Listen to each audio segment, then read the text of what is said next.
며칠 전에 제가 북한군이 러시아 우크라이나 전쟁을 위해서 파병되었다. 그리고 또 다수는 훈련을 하고 있다는 사실이 지난 금요일 국정원의 발표로 확인이 되었습니다. 그래서 국정원이 이 발표를 하면서 그냥 한 게 아니라 김정은이가 러시아 이 미사일 공장을 방문할 때 옆에 서 있던 군인이 지금 우크라이나의 전선에서 러시아 병사와 같이 웃고 있는 부분이 발견됐어요. 근데 지금까지는 북한군이 노동자를 좀 보냈다. 러시아가 장악한 돈바스 지역에 공장이 파괴됐기 때문에 그걸 수리할 노동자를 보냈다. 또 더 나아가서 미사일 등을 다룰 수 있는 이 군인 간부를 일부 보냈다. 자, 그렇다면 군 고문단을 보냈다는 건데 그거는 뭐 서방도 지금 우크라이나에 고문단을 보냈기 때문에 양해할 수 있는 거죠. 근데 이번에 국정원이 밝힌 것은 파병 장면을 위성으로 촬영하고 또 더 나아가서 그 파병 장면 속에 이 러시아 군함이 북한군을 실어 나르는 것, 북한의 이 병력이 기차를 타는 것, 이런 것들이 지금 확인이 됐어요. 전체적으로 보면 12,000명 정도의 파병 규모로 이미 1,500명은 러시아 쿠르스크 지역 전투에 투입되기 위해서 그 전선에 도착했고, 나머지는 이 연해주의 우스리스크, 블라디보스톡에서 한 100km 가면 있는 우스리스크의 러시아군 부대에서 훈련을 하고 있다. 그래서 3일 접근하면서 어제는 그 훈련하는 북한군이 목격이 됐고, 북한군이 빨리 들어가 타 뭐 이런 말을 하는 한국말까지도 입수됐어요. 그뿐만 아니라 군복 등을 지급할 때 크기를 기록하는 그런 Q&A 질문서도 지금 확인이 됐어요. 그래서 일부는 뭐 라오스 군대가 러시아 가서 훈련하는 거다, 소리가 더빙된 거다, 그렇게 믿을 수 없다라는 이런 표현을 쓰죠. 자, 서방의 입장이 한국 국정원이 폭로한 뒤에 매우 미묘합니다. 미국 정부는 공식적으로 지금 확인 안 됐다. 그런데 사실이 맞다면 큰일이다 이래요. 미국이 왜 그럴까요? 그런데 지금 위성 정보도 전부 한국 거고 미국은 자체 위성 정보를 제공하고 있지 않습니다. 그럼 미국이 왜 이렇게 아리송한 입장을 밝힐까요? 그러니까 영국이나 프랑스도 단서를 달아서 그게 사실이 맞다면 지금 러시아 우크라이나 전쟁을 세계적으로 확대시키는 신냉전이 된다. 아니면 세계 3차 대전의 전조가 될 거다. 이런 이야기를 지금 하고 했습니다. 그래서 유럽은 다소 우려하면서 이 부분에 대해서 큰일이다, 이런 논조고, 미국은 사실이 확인된 게 없다, 맞다면이라는 가정하에 큰일이다, 이렇게 말했어요. 근데 우크라이나의 젤렌스키 대통령은 거의 기정사실화해서 지금 여러 차례 지금 경고를 하고 나섰어요. 그래서 북한군이 러시아에 파견되는 것은 이것은 단순한 산업 인력이 아니라 군사 병력 지원이 이루어진 것이고, 북한이 러시아 파병 경험을 통해서 현대전에 숙달될 경우 자국을 둘러싼 불안정과 위협이 세계적으로 번질 거다. 그래서 대응해서 막아야 된다. 자, 북한 병사가 지금 10,000명이 넘게 러시아 전선에 투입된다면 이건 세계 3차 대전 아니냐, 이런 식으로 말을 했습니다. 그래서 많은 세계의 각국들이 지금 북한이 참여하고 있다면 이것은 그야말로 신냉전의 시대가 열리는 거다. 아니면 이렇게 이제 대규모로 다른 나라 전쟁에 한 나라가 군대를 보내는 것은 결국은 우크라이나 전쟁이 3차 대전으로 가는 전조다, 이런 이야기를 합니다. 자, 우리가 생각을 해보면요, 지금 현대에 들어와 가지고 2차 대전 이후에 6.25 때 대규모로 참전한 것 외에 베트남 전쟁은 미국이 본격적으로 뛰어들었고 프랑스도 미국 가기 전에 뛰어들었던 거고, 그건 다 당사자들이죠. 제3국 이제 한국이나 이 베트남 전쟁에 태국이나 호주, 뉴질랜드 등이 파병을 한 게 있죠. 그래서 이제 이 베트남 전쟁은 그야말로 국제전이 되었습니다. 또 미국이 이라크를 1차 침공할 때 다국적 군을 구성해서 했죠. 자, 그런데 지금 그런 베트남 전쟁이나 이라크 전쟁, 또 뭐 보스니아 전쟁 등은 미국이 개입하고 미국 우방이 개입했지만은 그것은 아주 작은 나라들을 상대로 지극히 제한전을 벌인 겁니다. 지금도 시리아에 이란군도 몇 천 들어가 있지만 그것은 시리아라는 영역을 둘러싼 이해관계란 겁니다. 그런데 지금 러시아가 직접 우크라이나를 침공한 이 우크라이나 러시아 전쟁에서 러시아의 이 군사 동맹을 맺은 북한이 참여하는 문제는 이것은 지금까지의 여타 전쟁에서 파병을 하는 것과는 차원이 다른 문제로 번질 수 있다는 겁니다. 러시아가 지금 65만 명의 전사자, 부상자를 낳으면서 사실상 지금 병력 확충에 거의 고갈 시점에 다가가고 있어요. 많은 러시아 젊은이들이 망명을 하고 도망을 가고, 그러니까 러시아가 지금 새 병력을 전선에 투입하는데 지금 애로를 상당히 겪고 있다. 하루에 전사, 전상자가 1200명씩 나오고 있다는 거예요. 자, 이 속에서 북한군이 참여하는 부분은 이것은 러시아 우크라이나 전쟁이 러시아가 서방, 서유럽에 대한 방파제 역할을 하는 우크라이나를 깨부수고 서쪽에 대한 위협을 가중하겠다. 그래서 폴란드, 발틱 3국 그리고 몰도바 등이 위기에 빠졌죠. 조지아도 마찬가지고요. 자, 이런 상황에서 북한군이 러시아 전쟁에 참전했다. 이것은 나토군이 러시아 전쟁에 참전할 수도 있는 구실을 여는 거예요. 그래서 북한은 러시아 전쟁에 참여함으로써 일단 참전 수당을 벌겠죠. 그 다음에 두 번째로 전투 경험을 축적하겠죠. 북한군도 80년대, 90년대까지는 해외 아프리카나 쿠바, 이란 등 이집트 이런 나라에 많은 군사 고문단을 보냈습니다.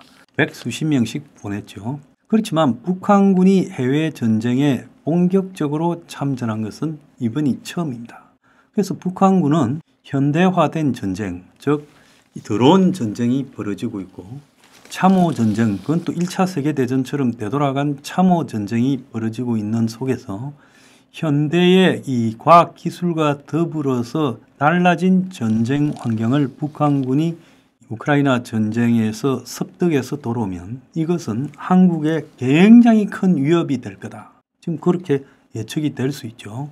반면에 한국군은 베트남 전쟁 이후에 해외에 가서 파병해서 전투 경험을 쌓은 게 없습니다. 그래서 지금 한국군 합참총장부터 각 군 총장 그리고 고위 간부들이 전쟁을 경험한 사람이 하나도 없다는 겁니다.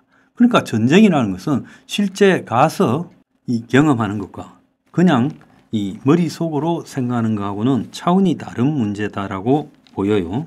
그래서 지금 우크라이나 전쟁에서 두드러진 특성을 보면 거의 드론이 정찰과 이 진지 폭격 등을 주도하고 있다. 그래서 헬리콥터나 전차, 100억이 넘는 전차, 그리고 대당 수백억짜리 헬리콥터, 또 대당 수천억짜리 전폭기 이런 것들이 그야말로 1000만 원, 2000만 원짜리 이 무기에 의해서 박살이 나고 있어요.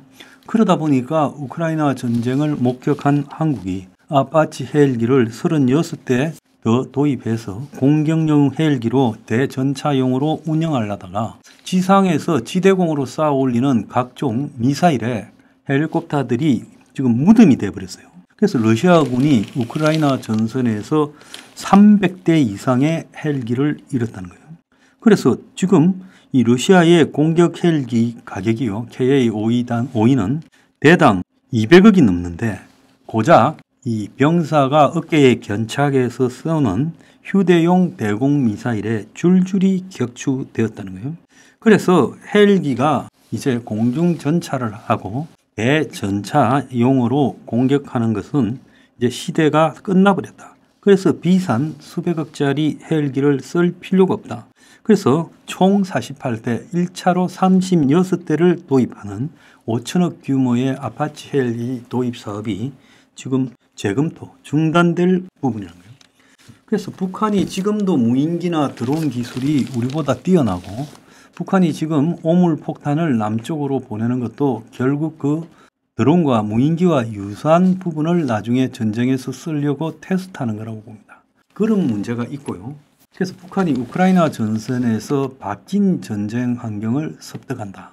그리고 무기의 유용성, 무용성 등을 테스트한다. 자, 이런 부분이 있고 진지 구축하는 법을 배워온다. 자, 이래서 북한군이 실전 트레이닝이 된다는 것도 있고 지금 북한이 러시아로부터 정찰 위성 또 더 나아가서 핵 잠수함 그리고 ICBM 기술을 다 가져와서 그 대가로 지금 북한의 여러 무기 관련 최첨단 무기 버킷리스트를 러시아가 채워준다라는 의미도 있습니다. 그리고 북한으로서는 12,000명이나 보낸 사람들의 일당이요.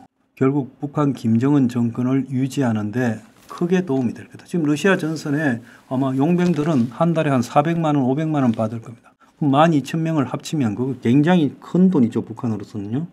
그래서 결국은 북한이 참전하기 시작하면 일정하게 전사자가 나올 거고 지금 미국이 북한군의 우크라이나 전쟁 참전을 인정하지 않고 있는 다 알고 있다고 봅니다. 자, 그건 11월 초에 있는 미국 대선 때문에 그때까지 미국이 지금 바이든 행정부는 자신에게 불리한 부분을 확산시키지 않으려고 한다는 거예요. 지금 이 이스라엘이 주도하고 있는 그 중동전도 바이든에게 굉장히 우려스러운 상황인데 북한이 지금 러시아에 확실히 참전했고 12,000명까지 1차로 보낼 거라는 걸 인정하는 순간에 미국은 우크라이나에 장거리 공격 무기를 허용해 줘야 돼요. 에이테킴스 같은 무기들을 다 허용해 줘야 돼요. 러시아 본토 공격도 허용해 줘야 돼요. 그러니까 미국이 지금 이스라엘 중동전 때문에도 지금 집권 민주당이 질질 매고 있죠. 그게 지금 대선의 악재 중에 하나죠. 그런데 우크라이나 전선에서 북한군이 참전해서 그것이 세계대전으로 비화되고 있다면 미국이 이거 지금 정권이 감당하기가 어려워지고 또 대선에서 패배할 가능성이 커질 수 있다. 이런 이유 때문에 미국이 인정 안 하는 거고 나토는 이걸 인정하게 되면 나토가 지금 우크라이나에 대해서 지원하고 있는 무기도 바꿔야 돼요. 그리고 나토군이 한때 우크라이나 전선에 프랑스군을 위시해서 참전을 하겠다는데 이제 나토군도 참전해야 되는 문제가 생겨요. 그러니까 나토는 이런 부분들을 계속 연기시켜서 러시아하고 우크라이나하고 협상이 되기를 기대하고 있어요. 그래서 지금 북한군 문제를 인정하게 되면 그야말로 그때는 심각한 일이 벌어질 수 있다는 겁니다. 자기들이 지금 참전하고 장거리 미사일을 공급해야 돼요. 그래서 이런 문제들 때문에 미국과 나토가 북한군의 참전을 인정하기를 꺼리고 있어요. 지금 72시간 전에 있었던 러시아 군사기지 외부 모습이 촬영됐죠. 그건 아마 국정원의 휴민트에 의해서 촬영됐을 거예요. 연해주 같은 데는 국정원 휴민트가 많이 있습니다. 그래서 거기에서 북한군으로 추정되는 사람이 각종 훈련을 하고 있는 모습들이 잡혔다는 겁니다. 그리고 이번에 우크라이나 전선에 파견된 북한 군대는 12,000명인데 특수전 부대예요. 그래서 한국 같으면 특전사 같은 부대가 지금 북한에서 러시아로 참전이 되었어요. 이거는 뭘 의미하는가 하면 북한이 핵심적으로 지금 공을 들이고 있는 것이 특수전을 강화시키는 부분이에요. 그래서 한국군이 많아도 북한의 특수부대와 또 북한의 비전통적인 방식의 전쟁, 드론이나 무인기 등을 이용한 한국의 각종 요충지를 폭파시키는 것, 이런 것들을 통해서 전쟁 초기에 남한의 군사 시스템이 붕괴되는 것을 기대하고 있어요. 그렇기 때문에 북한이 특수전 부대에게 실전 경험을 강화시켜서 나중에 한국에 써먹자는 겁니다. 그래서 이거 보통 심각한 문제가 아니다. 국민들이 이거 심각하게 여겨야 된다. 이제 북한은 러시아하고 한편으로 전쟁을 수행한다. 그럼 우리는 우크라이나에 뭘 해야 될 건가? 그리고 지금까지도 이 러시아 편을 들고 있는 한국의 다수의 국민들은 어떻게 처리해야 될 건가? 이런 것들을 고민하길 시점입니다.